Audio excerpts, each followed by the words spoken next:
അസ്സലാമലൈക്കും. എന്തായി മക്കളെ, എല്ലാവർക്കും സുഖന്നല്ലേ? അൽഹംദുലില്ലാ സുഖന്നെ. കുറേ ദിവസമായി മക്കളെ വീഡിയോ ഇടാത്ത. നോമ്പഞ്ഞി പിന്നെ അങ്ങനെ വീഡിയോ ഇട്ടിട്ട ഒരു വേക്കൽ പോട്ട് പോയ വീഡിയോ മാത്രം ഇട്ട്. പിന്നെന്തായി എല്ലാവരും ബേച്ച ഉച്ചക്ക്. ഇന്ന് വെള്ളിയാഴ്ച ആയിട്ട് എന്ത് എല്ലാവർക്കും ഫുഡ് നല്ല സ്പെഷ്യൽ ഫുഡാ, അല്ല സാധാരണ ഫുഡായിട്ടുണ്ടാവും അല്ലേ? ഞങ്ങൾക്ക് ഇന്ന് നെയ്ച്ചോറ് വെച്ചിന്. വെള്ളിയാഴ്ച അല്ലേ, അങ്ങനെ നല്ലൊരു ഫുഡാക്കാൻ വേണ്ടിയിട്ട് നെയ്ച്ചോറ്,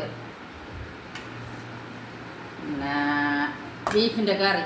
രാവിലത്തെ അപ്പത്തിൻ്റെ കറി ഉണ്ടായിട്ടാണ് അങ്ങനെ കാലത്ത് തന്നെ ബീഫിൻ്റെ കറി ആക്കിയ നല്ല ഗസിയാക്കി.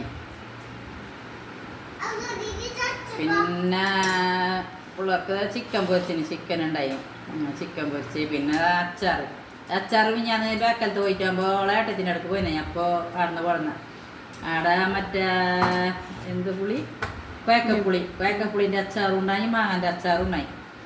നല്ല ഉണ്ട് അച്ചാർ, ഓറിട്ടതാണ് അവളെ അമ്മായി ഇട്ടത്. നല്ല അച്ചാർ. എന്താ നുഹ ഉണ്ട്, ആജ ഉണ്ട്, എൻ്റെ 2 പുള്ളിയോടുണ്ട്. പിന്നെ നിങ്ങൾക്ക് എല്ലാവർക്കും ഫുഡ് എന്തെന്ന് വെച്ചാൽ കമൻ്റ് ആക്കിയോ. വേറെ എന്ത് വിശേഷം? ഞങ്ങളുടെ നാട്ടിൽ കുറച്ച് മഴ വന്നു. നിങ്ങളങ്ങോട്ടെല്ലാം മഴ വന്നല്ല? കുറേ മഴ വന്നല്ലേ? കുറേ നാട്ടിൽ മഴ വന്നല്ലേ? ഞങ്ങളുടെ ഇന്ന് രാവിലെ നല്ല മഴ. 2-3 ദിവസമായി മഴ പേരുന്ന മോന്തിക്കല്ലോ. ഞാനിവിടെ കുറച്ച് തണുപ്പുണ്ട്. ഭയങ്കര ചൂടുണ്ടായി, ചൂടെല്ലാം കുറഞ്ഞു എപ്പിടി. നോമ്പിൻ്റെ സമയത്തെല്ലാം ഭയങ്കര ചൂടായി. പിന്നെ ഇൻഷാ അല്ലാഹ് എല്ലാവരും കമൻറ്റും ഷെയറെല്ലാം ആക്കണോ. അസ്സലാമു അലൈക്കും.